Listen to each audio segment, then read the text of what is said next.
Many people know that the instruments in the Super Bowl halftime show aren't being played live during the performance.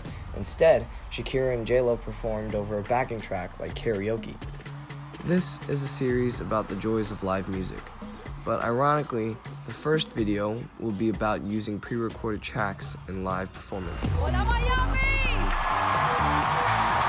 A backing track is a pre-recorded track comprised of all the instrumentation and supplementary vocals of a song. Usually, the lead vocals are still live, but for one reason or another, if an artist can't sing, there are protection tracks that take over the lead vocals and the singer lip syncs to those vocals.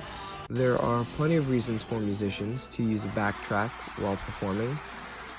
One is the need to fill in important parts.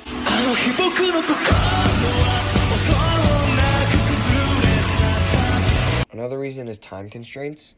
According to 19-year Super Bowl sound engineer Patrick Baltzell, all this has to get set up in 6 minutes. There's also the overwhelming pressure that comes with some performances. What so proudly we want. We're so gallantly streaming. Besides the pressure, there's also outside factors that can affect a musician's performance, such as the weather. Cold weather in particular is really tough for musicians. They told me there would be tea. Oh, it's a disaster. Okay, well, we'll just have to rough it. I'm gonna be just like everybody else with no hot tea. Here, Mariah Carey has to strain her voice in order to battle the New Year's Eve weather. It's kind of harmless when done sparsely, but in the long term, such as when an artist is touring, it can lead to that artist, such as Adele, to suffer vocal cord damage and cancel shows. So pre-recorded tracks help musicians in the long term, but they also help musicians perform big, spectacular, and physically demanding things by singing for them to make sure it sounds good. 'Cause I'd rather hear this than this. All the people look at me like I'm a little girl. And when taken to its extreme, you get lip sync battles, where performers devote 100% of their energy into putting on the most entertaining spectacle possible.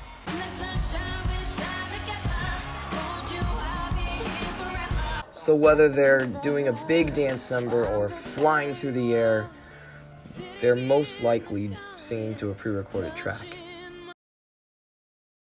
Oh, whoops. Well, I guess this is a good time to talk about why you shouldn't pre-record performances. As musicians, the music should be priority number one over everything else. People pay to see musicians play music. The best live performances create a connection between the musicians and the audience. Sharing a live performance that can never be replicated is one way a musician connects with the audience. Also, lip syncing or miming performances takes away the ability to be spontaneous and given to the energy of a performance. Lip syncing robs the audience of this unique experience. Also, that's cheating. Not a competition. You can't cheat! Yes, but you can lie, and that is what you are doing when you are lip syncing or miming a performance. You're lying.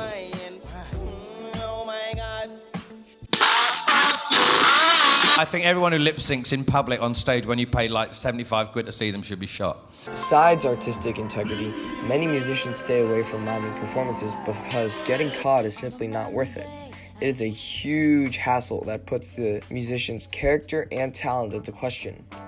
Ironically, people are much more forgiving of a couple bad notes than a singer lip syncing.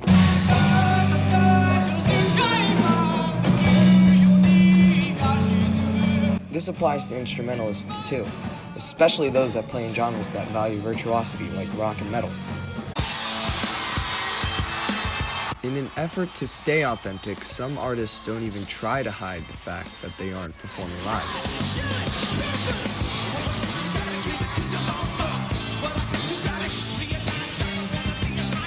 But when combined with the rebellious spirit of rock and roll, you get some amazing on-stage rebellions from the musicians.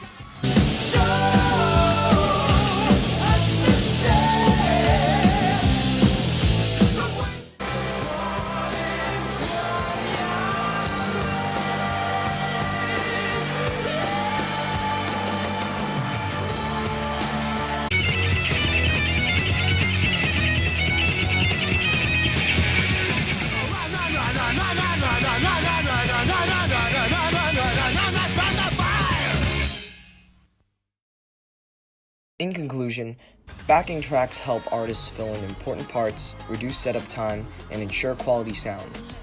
I believe backing tracks are good for performances because although these musicians shouldn't need this safety net to perform their own songs and sacrifice spontaneity, the entertainment of pre-recorded tracks come from viewing performances in retrospect. If it goes well, you simply get an amazing performance.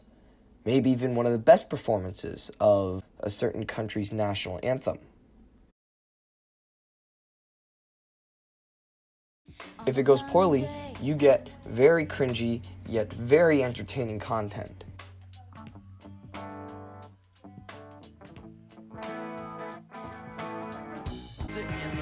And finally, we get the hilarious instances of musicians who refuse to properly lip sync.